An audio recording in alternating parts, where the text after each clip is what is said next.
하나님의 축복 여러분과 함께 하실 줄로 믿습니다.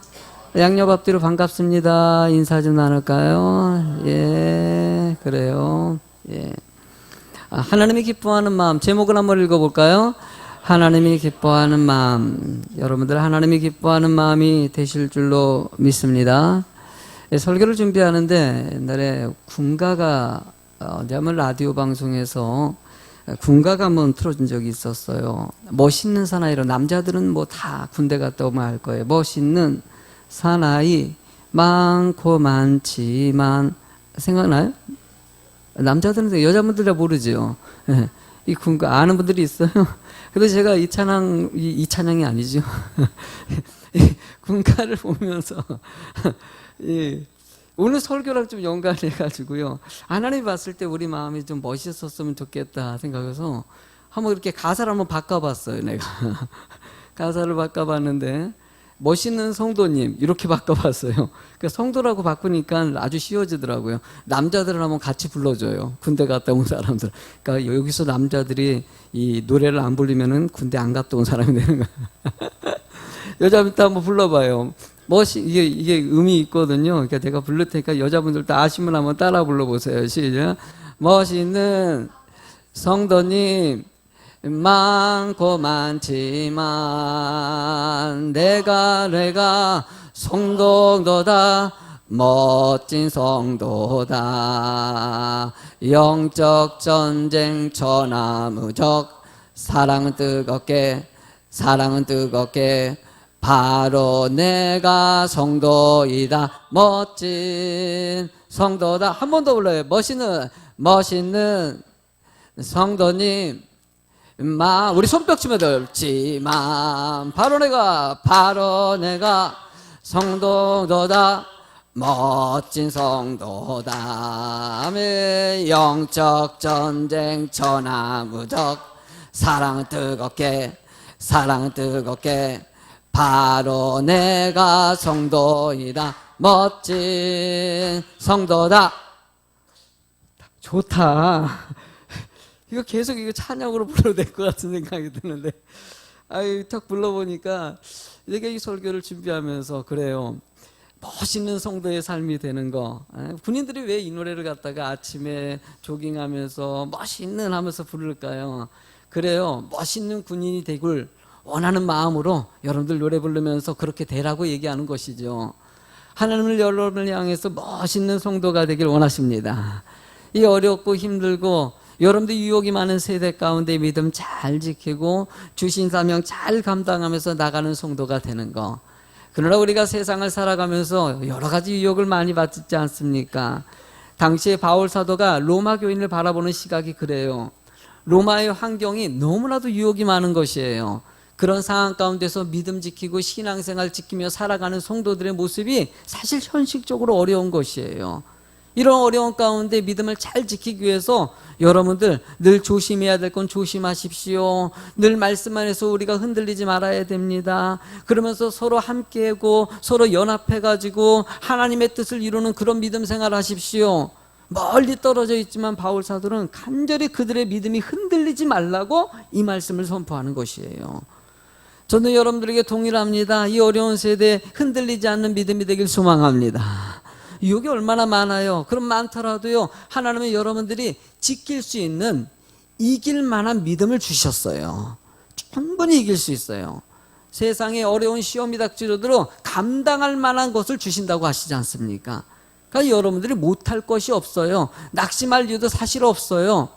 조금 낙심이 들어오더라도요, 충분히 이길 수 있는 은혜를 이미 주셨기 때문에 제 성도님 보면은요, 그렇게 순간순간 어려운데도 일어나는 모습들을 너무나도 많이 목도하게 됩니다. 이번 한 주간에 사실 상담이 좀 많이 있었어요. 너무나 힘들어하는 성도님의 얘기도 들어보기도 하고 때로는 좋은 소식도 듣기도 하지만은요, 그럴 때마다 제가 느끼는 감정이 있어요. 하나님 분명히 이기게 하신다고요. 분명히 이기게 하셔요. 왜? 하나님은 감당할 만한 믿음을 주셨고, 그 성도 볼 때 어쨌든 목사랑 상담을 하고 그 정도 표현할 정도 된다 그러면은요, 어느 정도는요, 내 마음에 갈급한 주님을 사모하는 마음이 그 안에 있기 때문이에요. 하나님은 여러분들이 그 믿음을 지키기 위해서, 그 유혹을 이기기 위해서 뭐가 제일 중요할까? 말씀입니다. 말씀이 중심이 되면은 어떤 어려움도 쉽게 이길 수 있는 은혜를 주시더라는 것이에요. 그 말씀이 늘 기억나는 여러분들이 꼭 되실 줄로 믿습니다. 말씀은요, 거울이라는 표현을 합니다. 여러분들 아침에 다 거울 보고 오지 않았습니까? 자신이 거울을 보고 얼굴에 이렇게 뭐 화장도 하시고 뭐 여러 가지, 저도 아까 여기 뭐 집에서 다 단장하고 오지만은 여기 나오기 전에도 또 봐요. 또 봐가지고 여러분들에게 기왕이면은 또 이렇게 잘 보이려고 애를 쓰지요. 뭐 이렇게 혹시나 내가 설교하다가 뭐 어느 때 그런 적이 한 번 있었어요. 뭐 실수해가지고 뭐 여기에 뭐 묻어있는 게 있었나 봐요. 그러니까 묻어있다 보니까는 내가 아차그 못 봤나 봐요. 뭐 급하게 나오다 보니까는요. 끝나고 났더니요, 설교에 은혜 받은 얘기를 하는 게 아니라 목사님 묻었던데요. 계속 그 뭐예요? 계속 그 성도님들은 계속 그게 보이는 게 신경 써가지고요. 그래서 나올 때마다 늘 신경 써요. 여러분들 좀 단정하게 하고 여러분들 애를 씁니다. 여러분들 동일할 것이에요. 여러분들 자기를 살피는 것이지요. 말씀은 여러분들의 마음을 살피는 것이고요. 여러분들의 삶을 살피는 것이에요. 내가 어떠냐는 것이에요. 바울 사도가 이 말씀을 전하면서요, 요구하는 것은 여러분들이 하나님 안에서 어떤 신앙관을 가지고 있는지를 살피라는 것입니다. 그래서 첫 번째로 중요한 것은 바로 자신에 대한 바른 인식이 필요하다는 것을 알아야 돼요. 내가 어떠냐는 것이죠. 내가 어떤 신앙관을 가지고 있고 어떤 모습이냐. 여러분들 여수 은영교회에 김정명 원로 목사님이 계십니다. 이분이 요즘에 최근에 인터뷰해가지고 동영상 올린 것이 이슈가 돼가지고 많은 목사님들이 이 글을 읽고 댓글 올리고 저도 읽고 그 동영상을 보고, 야, 정말 그 목사님이 은퇴를 하시고, 이 목사님은요, 은퇴를 60세에 하셨어요. 원래 이 목사님들은 70세고 뭐 전도사님은 60세고 이렇게 정해져 있는데, 목사님이 60세 때 은퇴를 하셨어요. 엄청난 조기 은퇴지요. 교회가 상당히 큰 교회이거든요. 목사님이 일찍 조기 은퇴하시고 자신이 은퇴 후에 사역을 하면서 신앙생활 하면서 자신이 겪었던 여러 가지 은혜를 갖다가 동영상으로 올려놓은 것이에요. 인터뷰했는데 이 목사님이 자신이 그런 그 영상 쭉 얘기를 갖다 쭉 듣다 보니까 중간에 무슨 내용이 나오냐면은요, 지금 목회하면 참 잘할 텐데 이런 얘기를 하시는 거예요. 내가 은퇴하고 몇 년 동안 생활하면서 더 깊이 있게 하나님이 그때 깨닫게 하셨다는 것이에요. 내가 몰랐던 것이 이렇게 많은 줄 몰랐다는 거예요. 그러면서 하나님, 내가 좀 더 기회가 있다면 더 열심히 또 목회할 수 있는데 그런 기회는 이미 없어졌고, 성도로서 정말 열심히 하나님 은혜 가운데 살고자 다짐하는 그 목사님의 모습. 근데 제가 느껴지는 게 이 목사님 되게 훌륭한 목사님이시거든요. 정평이 나 있고요. 여러 가지, 그래서 60세 때, 뭐 60세 때 조기 은퇴해도요, 유명하지 않은 사람 티도 안 나는데 이 목사님은 그만큼 영향력이 있었던 목사님이기 때문에 이미 많은 사람에게 알려진 목사님이셔요. 그런데도 그 목사님이 은퇴하고 후에 내가 왜 이걸 몰랐을까? 내가 왜 이걸 몰랐을까? 내가 이거밖에 안 되는, 막 이런 얘기가 거기 그러나 등장하는 거예요. 보면요, 우리가 끊임없이 하나님은 우리가 깨닫기를 원하는 것을 그 목사님을 통해서 발견합니다. 그때는 몰랐다는 것이죠. 내가 왜 저때 몰라가지고 부교육자들이 많다 보니까는 성도님들도 내가 좀 직접 조금 더 살폈어야 되는데 어느 선 지나가니까 성도님들 개별적으로 신경 쓰는 걸 못하게 되더라는 거예요. 부교육자에게 다 맡겨놓고 내가 뒤에서 좀 이렇게 바라보는 관망하는 입장이 된 자신의 모습들을, 내가 왜 그러지 못했을까? 좀 더 성도님들 손이라도 한번 잡아주고 이렇게 얘기라도 들어주고 했으면 좋았을 텐데, 막 그런 것들을 또 얘기하면서 목회하면서 좀 더 성도님들과 친밀감을 가졌으면 좋았을 텐데 그러지 못했던 자신의 모습들. 자신이 들고 보니까는 자신의 딸이 큰 암에 걸려가지고 무슨 사고가 나서 죽게 됐어요. 그 아픔을 겪으면서 성도님들도 이런 아픔들이 있었을 텐데, 이런 어려움이 있었을 텐데, 분명히 많이 있었는데도 불구하고 내가 그 아픔을 자신이 못 느꼈다는 사실에 대해서, 조금은 느꼈지만 깊숙이 느끼지 못한 사실에 뒤늦게 후회를 하면서 가슴 아파하는 목사님 얘기를 들었어요. 그 얘기를 쭉 들으면서 나도 동일하게 느껴져요. 제가 보니까 끊임없이 깨닫게 하시는가. 왜 내가 그러지 못했을까? 여러분들 신앙생활 하면서 그런 경우 느끼지 않습니까? 이제서야 이걸 깨닫는 것이에요. 내가 이 정도밖에 안 됐네, 막 이런 거 느끼는 것이에요. 하나님 오늘도요, 늘 여러분들이 깨닫기를 원하십니다. 이 모습이 아니라 여러분들이 정도 성숙하고 은혜 가운데 신앙생활할 수 있는 그런 모습 되기를 원하신다는 거예요. 당시에 여기 있는 말씀을 보니까요, 17절 한번 읽어보실래요? 뭐라고 써있는지 시작. 유대인이라 불리는 내가 율법을 의지하며 하나님을 자랑하며. 여러분들 율법은요, 유대인들이 하나님의 말씀을 의지한다고 얘기하고 하나님을 자랑했어요. 그 뒤에 보니까 교훈도 잘 받았고 선악을 분별하기도 하고 빛의 자녀라고 얘기하고 어두운 사람들을 길 인도하는 안내자라고 얘기하면서 20절에는요 한번 읽어보세요. 시작.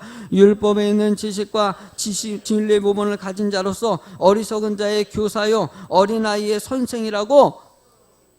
맨 마지막에 뭐라고 써 있습니까? 스스로. 그러니까 그렇게 얘기를 했는데 자신이 그렇게 믿고 있다는 것이에요. 삶은 그렇지 않은데 그 뒤에 말씀을 보면은요, 그 더더가지요. 이 21절 읽어보실 시작. 그러면 다른 사람을 가르치는 내가 내 자신을 가르치지 않느냐. 도둑질하지 말라 선포한 애가 도둑질하느냐. 여러분들, 우리가 말씀 가운데서 나는 믿음 있는 삶이라고 얘기하고 은혜의 삶이라고 얘기하는데 그러지 못한 율법을 의지한다고 말을 하는데 의지하지 않아요. 빛의 자녀라고 얘기하는데 빛의 자녀가 아니에요. 간음하지 않고 도둑질하지 않고 시기하지 않고 질투하지 않고 모든 사람을 용납한다고 얘기하는데 그러지 못하고 있는 우리들. 하나님 우리들에게 뭘 요구하는 것입니까? 지금 이 순간에 여러분들의 부족함을 깨닫는 자가 되길 원하신다는 거예요. 스스로 그러는 것이 아니라 하나님 앞에 인정받는 자가 되길 원하신다는 거예요. 하나님의 말씀을 통해서 자기를 잘 볼 수 있어야 돼요. 뭐가 부족하고 뭐가 갖추어졌는지를 살필 수 있어야 되는 것이에요. 여러분들의 성품이 뭐나 있습니까? 여러분들 깨달으시기 바랍니다. 언행이 잘못됐습니까? 깨달으시기 바랍니다. 인격이 잘못됐습니까? 깨달으시기 바랍니다. 뭔가 자신의 부족한 모습들을 다른 사람은 다 알고 있는데 본인만 모르고 있어요. 하나님은 아시지 않습니까? 분별을 잘 해가지고 내가 정말 성숙한 성도의 모습으로 살고 있는지를 살피라. 이 얘기하면은요, 찔리지 않는 사람이 어디 있겠습니까? 여기 다 100% 다 찔릴 거예요. 고개를 못 들 것이에요. 왜 예외가 없습니다. 이 말씀에는요. 여러분들은 완벽하기를 원하는 것이 아닙니다. 성경에는요, 완벽이라는 단어가 종종 등장합니다. 근데 완벽이라는 단어는 이 새 개역 한글판에는요, 완벽이라는 단어를 빼버렸어요. 완벽이라는 단어를 성실하다로 바꿔버렸어요. 이게 뭘 뜻을 얘기하냐면은요, 이 땅에는요, 완벽을 추구하는 것은 아니에요. 여러분, 완벽하고 애쓰는 것이죠. 노력하는 것이지요. 여러분들 오늘도 애쓰시기 바랍니다. 여러분들 이 얘기 들으면은요, 난 자격이 없구나, 나는 부족하구나, 이 얘기 듣고자 하는 것이 아니에요. 하나님 오늘도 말씀 들으면서 여러분들의 부족한 부분들을 보시라는 것이에요. 여러분들의 성품들 좀 보시라는 것이에요. 성령의 9가지 열매들이 맺어지고 있는지를 살피라는 것이에요. 베드로를 보십시오. 예수님을 따를 때 얼마나 멋졌습니까? 자신은 믿음이 되게 좋은 줄 알았어요. 예수님을 위해서 자신 목숨까지 드린다고 얘기했으니까. 이 수제자 아닙니까? 12명의 제자. 12명의 제자도 되게 복받은 사람들이죠. 그 중에서 최고로 인정받았던 사람은 베드로예요. 이런 인정받는 사람이 됐는데 여러분들 지나고 보니까는 자신이 진짜 수제자였고 예수님에게 충성된 제자였고 누가 봐도 나는 뭐 최고의 믿음이라고 자랑했던 베드로가 결국 예수님이 십자가에 끌려갈 때 예수님을 부인하는 어처구니 없는 모습이 보이지 않습니까? 그때서야 자기를 안 거예요. 그때서야 깨닫고 눈물을 흘리는 베드로의 모습이 나오지 않습니까?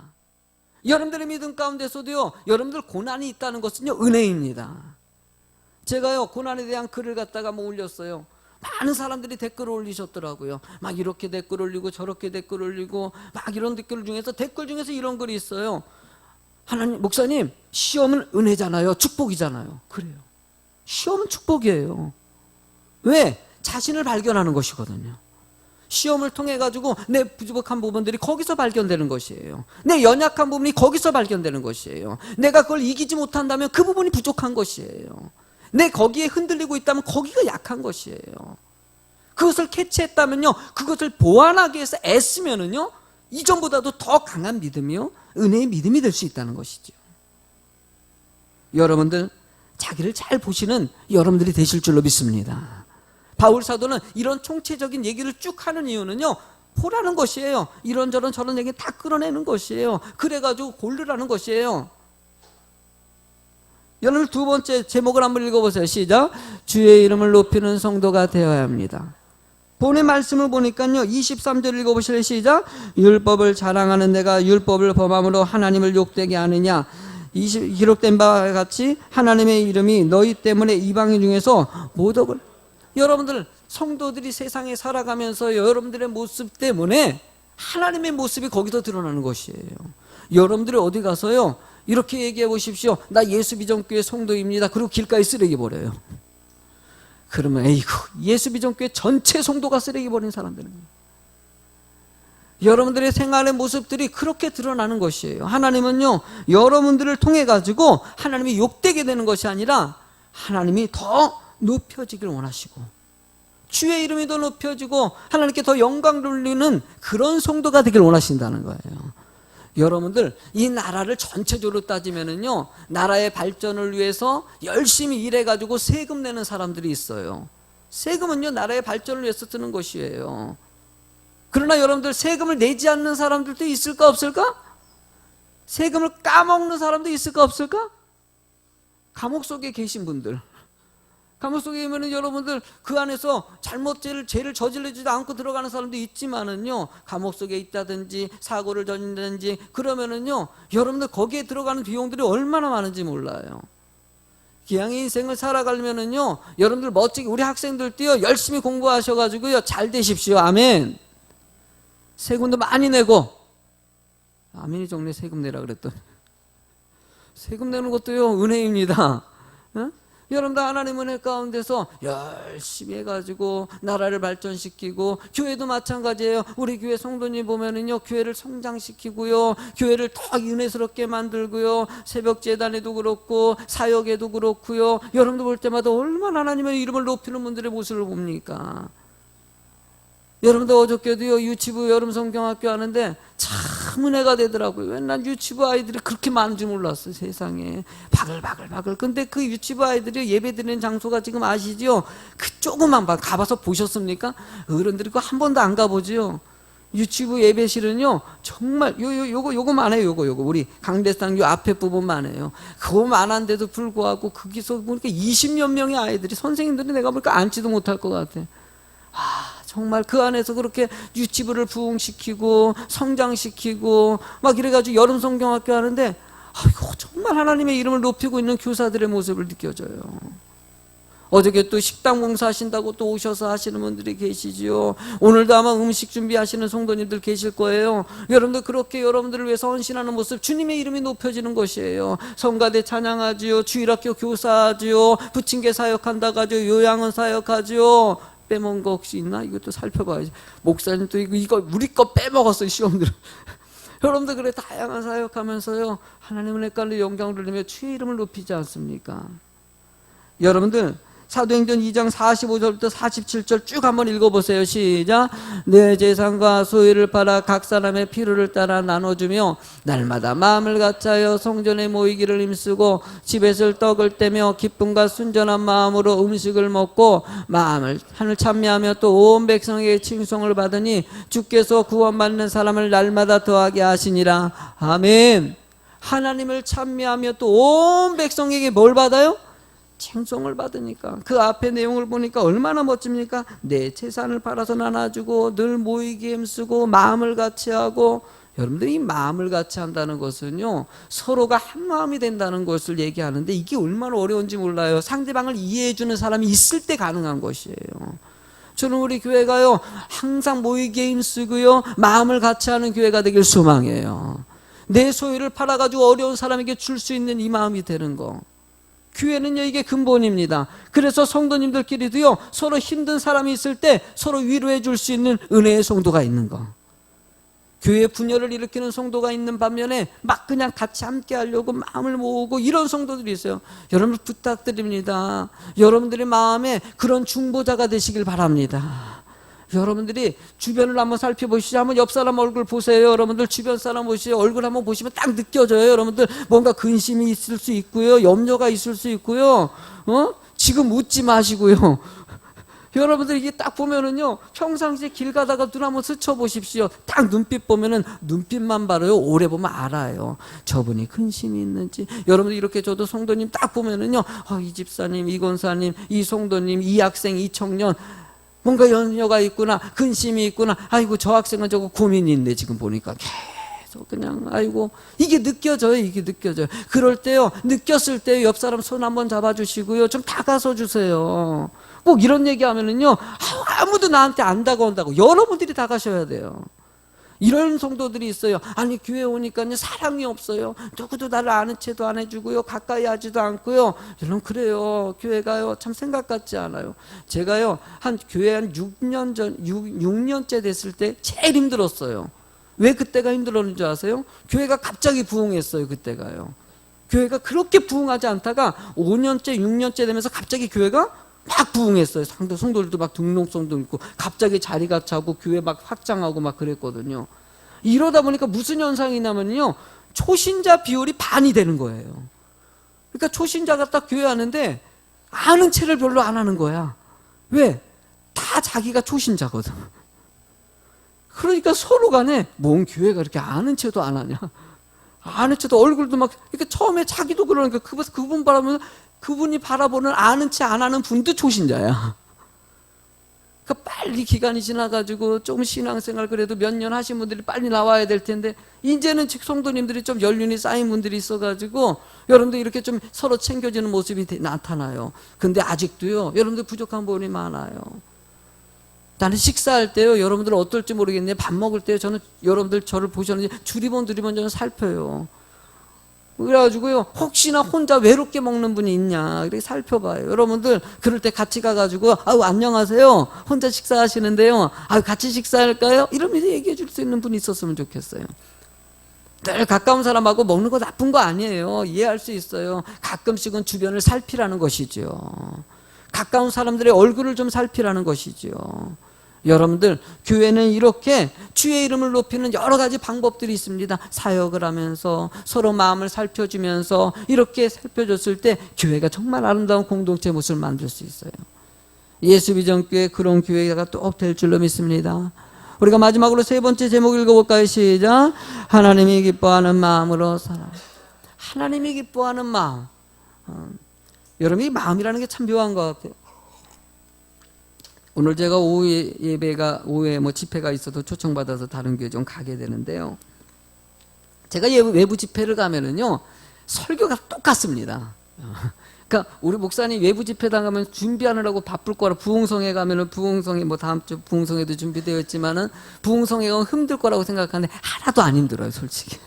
왜냐면은 이미 레파토리가 딱 짜여져 있어요. 똑같은 얘기를 갖다 여기에서 하고 저기서 하고 저기서 하고 그래요.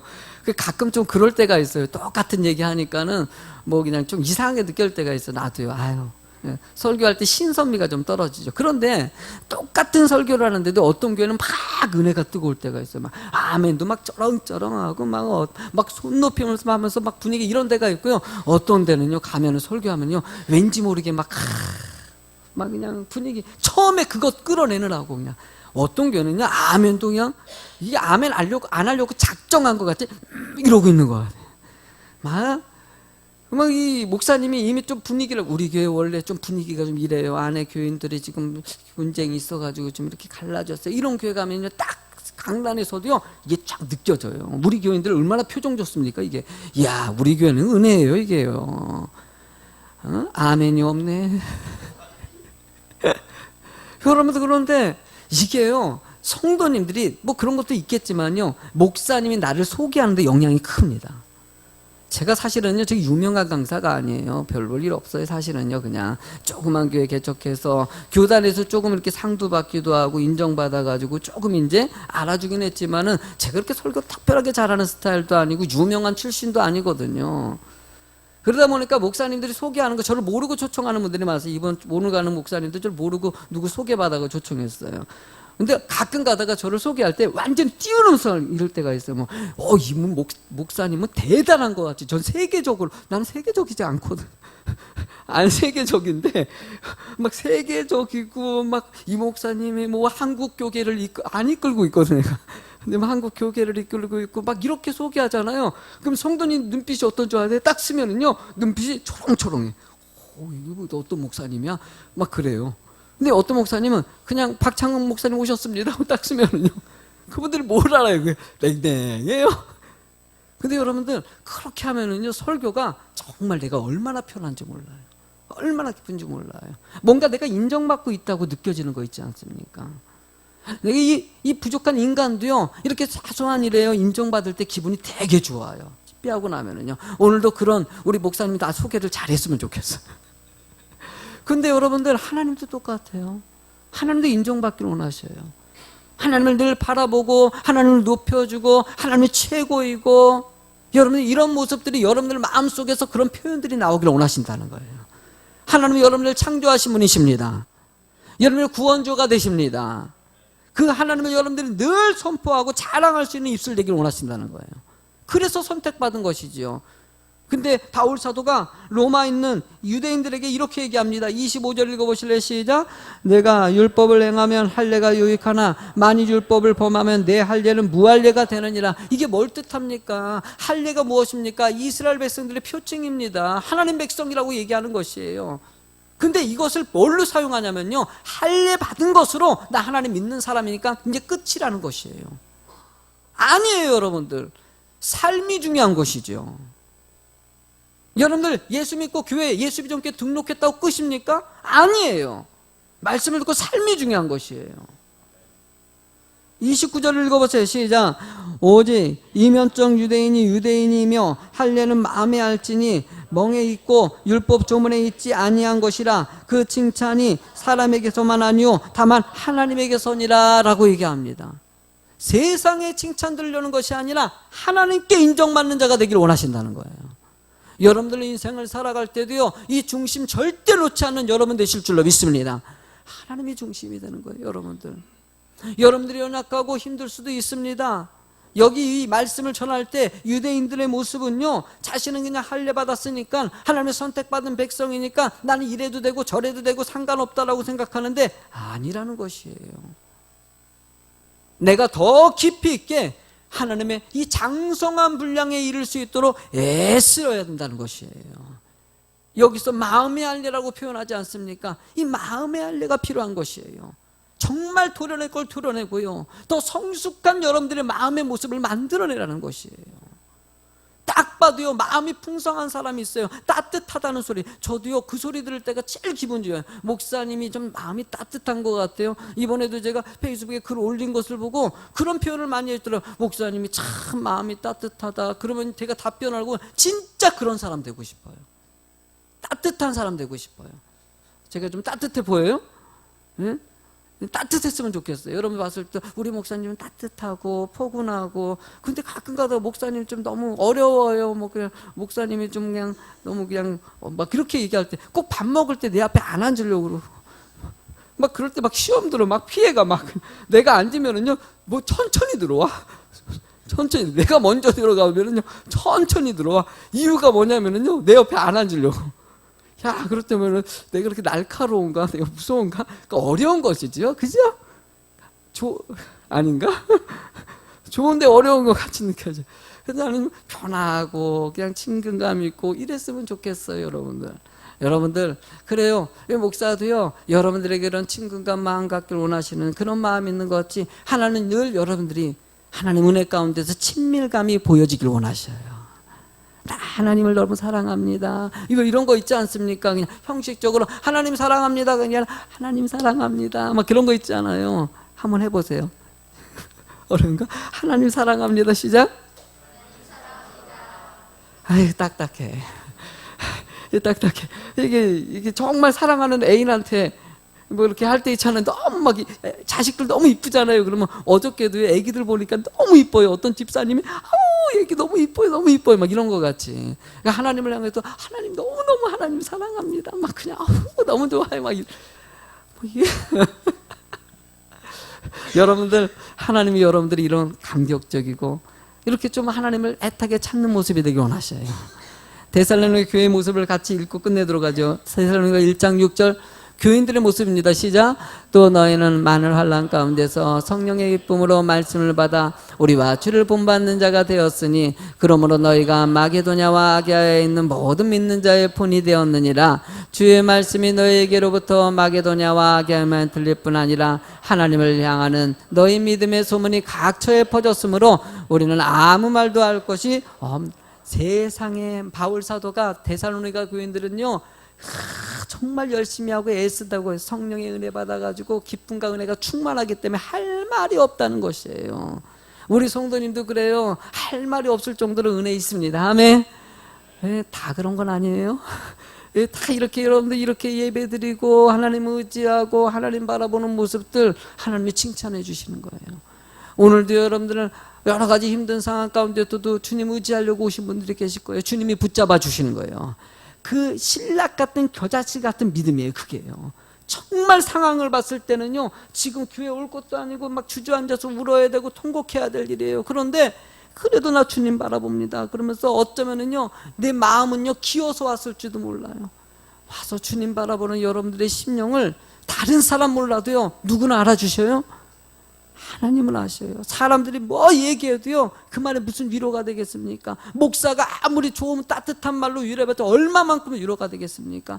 여러분 이건 한계가 있어요. 사람 바라보지 마시고 그래서 누굴 바라봐야 되는 거예요?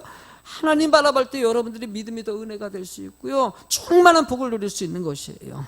세상의 물질과 환경 조건에 조금이라도 더 집착하고 있다면요 그것이 따라 상처를 주고 와요.